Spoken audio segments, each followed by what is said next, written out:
Hello बच्चों, how are you? Welcome to UL classes.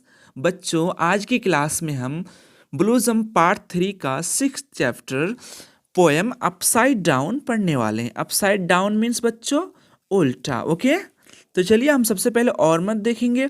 ऑर्मर में है standing on one's head is a good exercise. सर के बल खड़ा होना एक अच्छी एक्सरसाइज है। Okay, and it is called shirshasana in yoga. और इसको योगा में जो है शीर्षासन कहते हैं।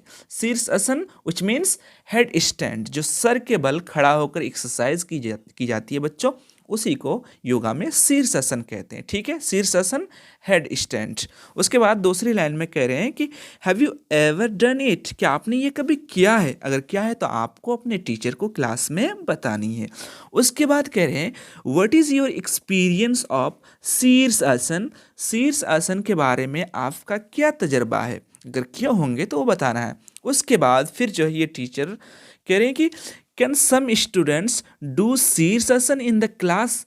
ये जो हेड स्टैंड एक्सरसाइज है, क्या कुछ विद्यार्थी इसको क्लास में कर सकते हैं? अगर कर सकते हैं तो आप, अगर कर सकते हैं बच्चे तो आप करके अपने टीचर को दिखाइएगा। चलिए सबसे पहले अब हम जो है पोएम को रीडिंग करेंगे, उसके बाद फिर हिंदी अनुवाद भी देखेंगे। देखिए, it's funny how beetles and creatures like that can walk upside down as well as walk flat.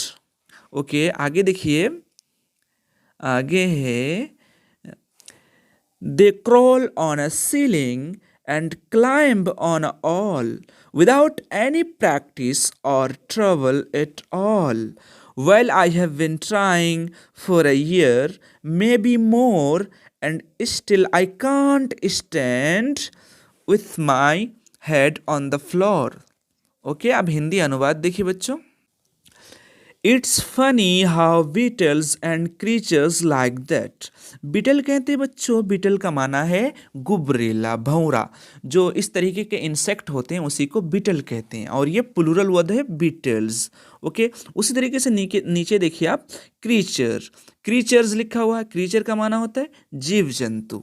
ठीक है, तो कह रहे हैं इट्स फनी, ये कितना मज़ेदार है। हाउ, कैसे, beetles and creatures like that, गुबरेला और इस तरीके के जीव जंतु, कैन वॉक अपसाइड डाउन, ये उल्टा चल सकते हैं, as well as walk flat, और सीधा भी चल सकते हैं। फ्लैट मीन्स सीधा, एज वेल एज, और यानी ये हमारी तरह सीधा भी चल सकता है। It's funny how beetles and creatures like that, ये कितना मज़ेदार है कि गुबरेला और इस तरीके के जीव जंतु कैन वॉक अपसाइड डाउन, ये उल्टा चलते हैं, as well as walk flat, और सीधा भी चल सकते हैं।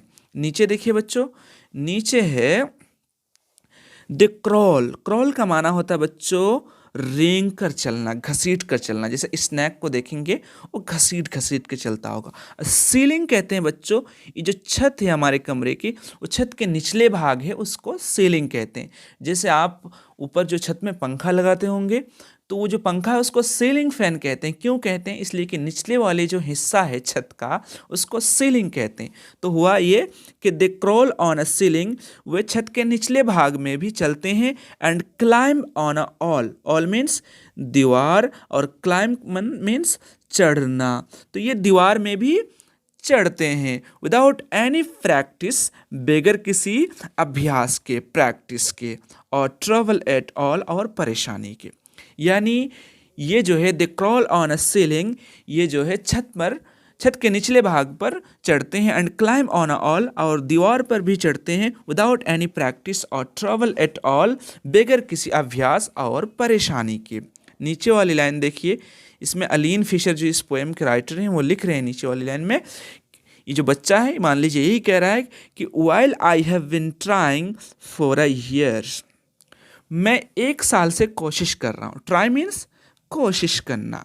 While I have been trying for a year, मैं 1 साल से कोशिश कर रहा हूँ, मे बी मोर, या इससे भी ज़्यादा, एंड स्टिल, स्टिल मीन्स अब भी, स्टैंड मीन्स बच्चों खड़ा होना, and still I can't stand, और मैं अब भी खड़ा नहीं हो सकता, with my head on the floor, मेरे सर के बल, विथ माई हेड, मेरे सर के साथ, मतलब मेरे सर के बल ऑन द फ्लोर, फर्श पर। फ्लोर मीन्स बच्चों सहन, फर्श। ओके, कह रहे हैं कि while I have been trying for a year, मैं 1 साल से कोशिश कर रहा हूँ, मे बी मोर, या इससे भी ज़्यादा, and still I can't stand, और मैं अब भी खड़ा नहीं हो सकता, विथ माई हेड, मेरे सर के बल, ऑन द फ्लोर, फर्श पर।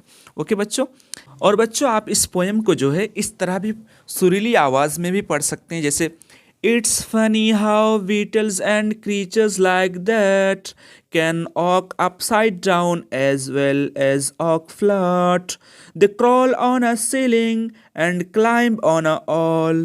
Okay, नीचे देखिए, without any practice or trouble at all. Well, I have been trying for a year, maybe more, and still I can't stand with my head on the floor. ठीक है, तो सबसे आखिर में मैं यही बात आपसे कहना चाहता हूँ कि बार बार आप इस पोएम को पढ़िए। पढ़ने से क्या होता है बच्चों, पढ़ने से सबसे बड़ा फ़ायदा ये है कि हमारी प्रोनंसिएशन मीन्स तलफ़ुज़ जो है वो बहुत ही अच्छी हो जाती है, और फिर हम इंग्लिश पढ़ना सीख जाते हैं। इसलिए प्रैक्टिस और उसके साथ जो है सही प्रोनंसिएशन, रीडिंग, तो ये 3 चीज़ें जो है बहुत ज़्यादा इंपॉर्टेंट है। इसलिए आप इस पोएम को बार बार पढ़िए, और हाँ, अपने फ्रेंड्स को भी भेजिए। ठीक है, आप 3 में नहीं 4 या 5 क्लास में फिर भी पढ़िए, इससे आपकी प्रोनंसिएशन अच्छी होगी। अगली क्लास जल्दी ही आने की कोशिश करूँगा। जय हिंद।